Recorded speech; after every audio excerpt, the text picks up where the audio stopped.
Hi everyone, welcome back. Hope आप सब ठीक होंगे और आपका प्रिपरेशन बिल्कुल अच्छे से चल रहा होगा। यार आज का ये वीडियो ना सबके लिए इंपॉर्टेंट होने वाला है जो भी जामिया का एंट्रेंस दे रहे हैं। आप किसी भी कोर्स का एंट्रेंस दे रहे हो, जामिया का हो सकता है, आप स्कूल का दे रहे होगे, आप यूनिवर्सिटी का, कॉलेज का, किसी का भी दे रहे हो एंट्रेंस, आपके लिए ये वीडियो बहुत इंपॉर्टेंट होने वाला है। आप ये वीडियो एग्जाम देने जाने से पहले, अपना एंट्रेंस देने जाने से पहले जरूर देख लीजिएगा, जरूर से जरूर।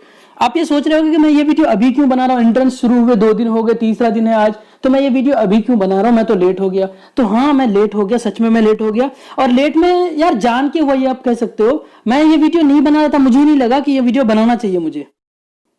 मुझे लगा एस्पिरेंट्स खुद समझ जाएंगे ये वीडियो बनाना इतना इंपॉर्टेंट नहीं है। लेकिन फिर बाद में कई लोगों का मैसेज आया तो मैं सोचा नहीं, वीडियो बना दूं। बहुत लोगों को अब भी कंफ्यूजन है, क्या एग्जाम में लेके जाना है, आधार कार्ड ले जाना है, क्या ले जाना है, मास्क ले जाना है, नहीं ले जाना, क्या सोशल डिस्टेंसिंग नॉर्म्स फॉलो हो रहा है, नहीं हो रहा है, एंट्रेंस कैसे हो रहा है, ये सारी बातें हैं। तो एंट्रेंस कैसे हो रही है आपने न्यूज़पेपर में भी देखा होगा, कई लोगों ने, कई चैनल वाले ने भी डाला है, तो ये आप देख सकते हैं। लेकिन अभी मैं फिलहाल यहाँ ये बताने वाला, अगर वो आपको उसमें वीडियो चाहिए तो आप बता देना। अभी फिलहाल मैं बताने वाला हूँ कि आप एंट्रेंस जब देने जाते हो तो क्या क्या चीजें ले जाना है, क्या क्या चीजों का आपको केयर करना, क्या क्या चीज ध्यान देना है। टेम्परेचर आपका बॉडी का ज्यादा है तो उस केस में क्या करना है, ये सारी चीजें हम लोग इस वीडियो में डिस्कस करेंगे। देखो यार, मैं किसी का एक एडमिट कार्ड लेके आया हूं, आप यहाँ देख सकते हैं, किसी स्टूडेंट का।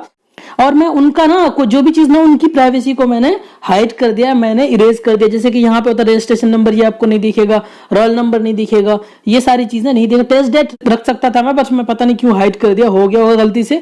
ये सारी चीजें हैं। तो पहले तो एक एक करके चीजें क्लियर करते हैं कि आपको करना क्या है। सबसे पहले एडमिट कार्ड के साथ, मतलब पहला दिन जब आपने एडमिट कार्ड डाउनलोड कर लिया तो अब आपको क्या करना है। तो यार सबसे पहला काम क्या करना है, यहाँ देख रहे होगा आप, यहाँ जहां मैं पेन से चला रहा हूँ, यहाँ पे आपको अपना फोटो आपका ऑलरेडी लगा हुआ होता है, जो फोटो आपने रजिस्ट्रेशन फॉर्म में भरा है। तो इसके बगल में ये वाला है ना, इसमें आपको यार फोटो देना है, पासपोर्ट साइज फोटो देना। और ये फोटो वही देना जो आपका ऑलरेडी आपने रजिस्ट्रेशन फॉर्म में फिल किया था। इन केस अगर वो फोटो नहीं है, नहीं मिल रहा, तब दूसरा चिपका सकते हो आप, मगर आपको ज्यादातर कोशिश करना कि ऐसे हवा में नहीं कह रहे चलो कोई भी फोटो डाल देते हैं, ऐसा आपको नहीं करना, आपको वही वाले फोटो लगाने हैं। ये चीज बिल्कुल अच्छे से ध्यान रखना है, मतलब बिल्कुल अच्छे से। सबसे पहली बात तो ये है।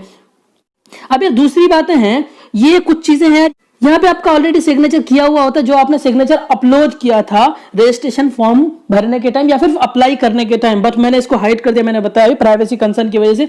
और यहाँ पे आपको जो सिग्नेचर करना होता है ना, ये आप यहाँ पे घर से ही मत कर ले जाना, ये आपको एग्जाम हॉल में करना होता है। और यहाँ आपका इन्विजिलेटर सिग्नेचर करता है, यानी कि जो आपका एग्जामिनर होता है, जो एग्जाम को गाइड करता है आपका, वो आपको यहाँ साइन करेगा।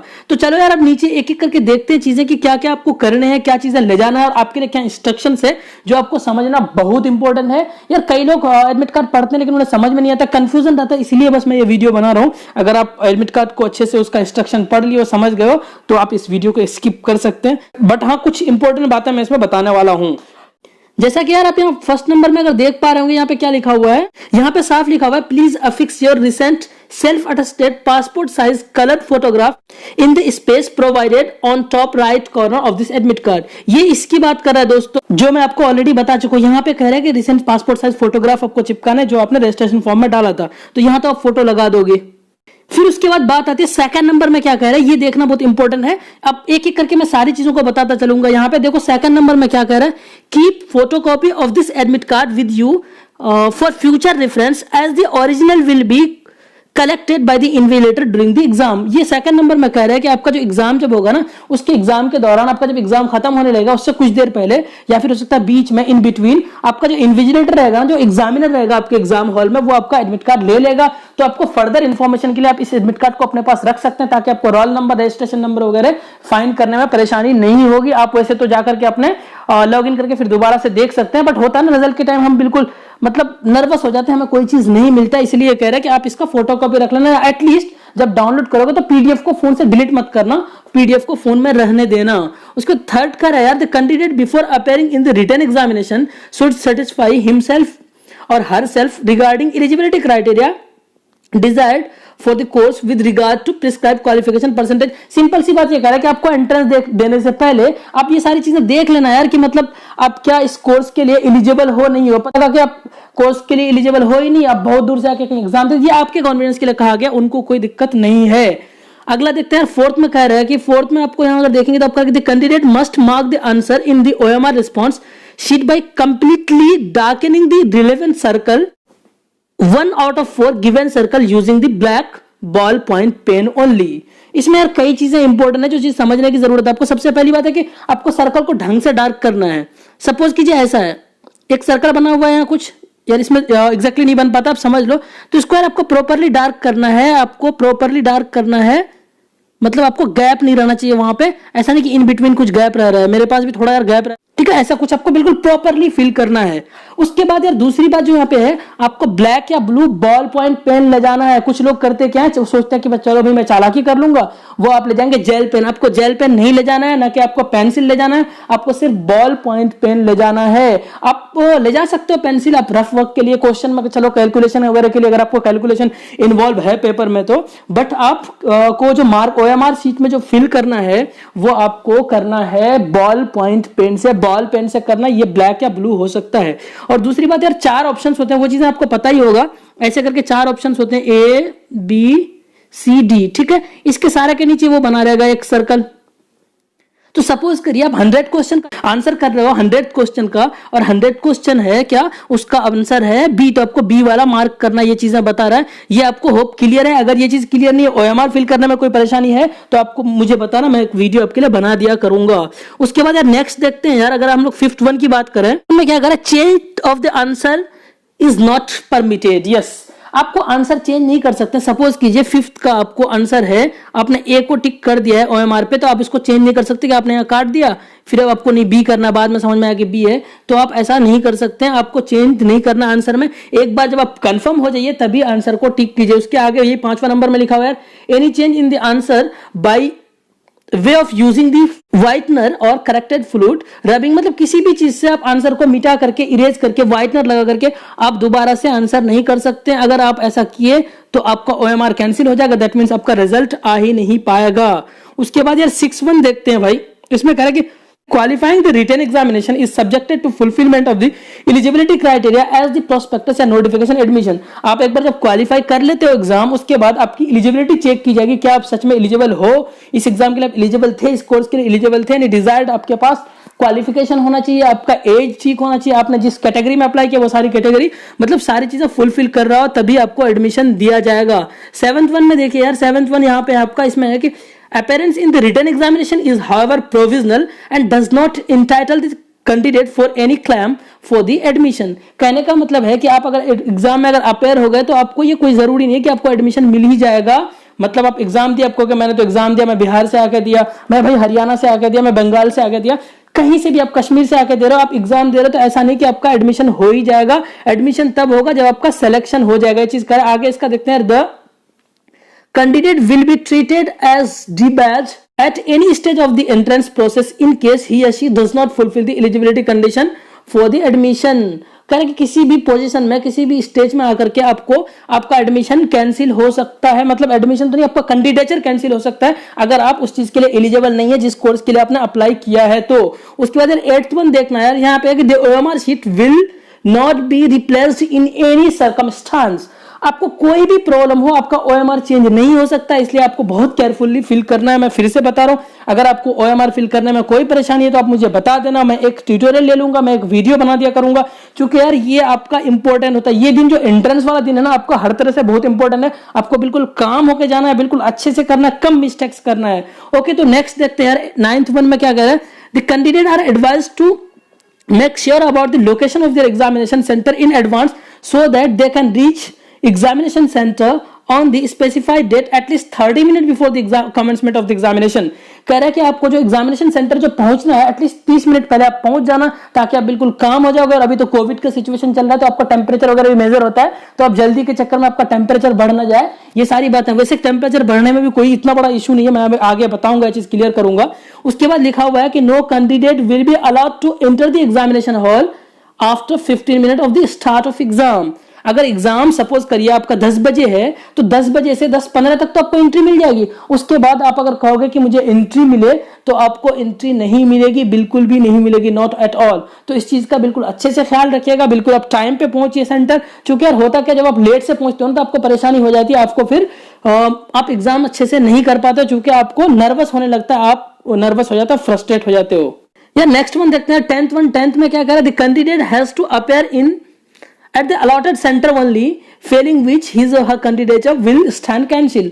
मतलब सिंपल सी बात है कि आपको जो सेंटर आपको अलाउ हुआ है ना, आप वहीं उसी सेंटर को विजिट कर सकते हैं, आप उसी सेंटर पे जाके एग्जाम दे सकते हैं। उसके अलावा आप ऐसा नहीं कि आपको अगर जामिया सपोज करो स्कूल में आपका सेंटर है, तो आप जामिया के किसी भी डिपार्टमेंट में सेम कोर्स का तो एंट्रेंस कई जगह होगा ना, तो आप कहीं भी सेंटर पे जाके एग्जाम नहीं दे सकते हो। आपको जो सेंटर अलॉट हुआ है आपको वहीं जाके देना पड़ेगा। और 11 नंबर में कह रहा है no candidate will be permitted to leave the examination centre before end of the exam. हाँ, एग्जाम जब एंड हो जाए तभी आप छोड़ सकते हैं एग्जामिनेशन हॉल, उससे पहले आप जा नहीं सकते कि नहीं मैंने तो पहले पेपर कर लिया तो मैं चला जाऊंगा, ऐसा आप नहीं कर सकते हैं। 12th में कह रहा है यार कि before leaving the examination hall the candidate must deposit his और her admit card and OMR response sheet. Failure to do so would be result in cancel of candidature.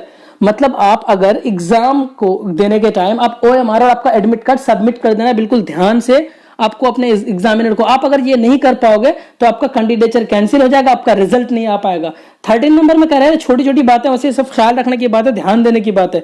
13 में कह रहा है कि use of mobile phone, Bluetooth और any other communication device और any other electronic gadget like calculator ETC और any other material inside the exam room is strictly prohibited. मतलब किसी भी तरह का कम्युनिकेशन डिवाइस, ब्लूटूथ हो गया, आपका फोन हो गया, या फिर ब्लूटूथ वाली एक वॉच आती है, ये सारी चीजें, कैलकुलेटर, ये सारी चीजें आपको अलाउ नहीं है। तो अलाउ क्या क्या ये अभी नीचे देखते हैं। एनी कैंडिडेट 14 में है, any candidate found using unfair means of violating any instruction or found involved in any undesirable activities will be debarred from the examination। अगर कोई कैंडिडेट के पास कोई इस तरह की चीजें पाया जाता है तो आपको एग्जाम से निकाल दिया जाएगा। 15 में देखना है, 15 में कहा कि the candidate must show photo ID. हाँ, ये वाली बात इंपॉर्टेंट है यार। जैसे कह रहे कि आपको फोटो आईडी दिखाना जरूरी है, मतलब ऐसी कोई आईडी दिखाना जिसमें आपके फोटो लगे हो, जैसा कि इसमें ड्राइविंग लाइसेंस हो सकता है, आपका पैन कार्ड हो सकता है, आधार कार्ड हो सकता है, to the invigilator during the examination for verification. अब बात आती है, बहुत लोग कहेगा कि सर मेरे पास इसमें से कुछ नहीं है, पैन कार्ड भी नहीं है, आपके पास आधार कार्ड भी नहीं है,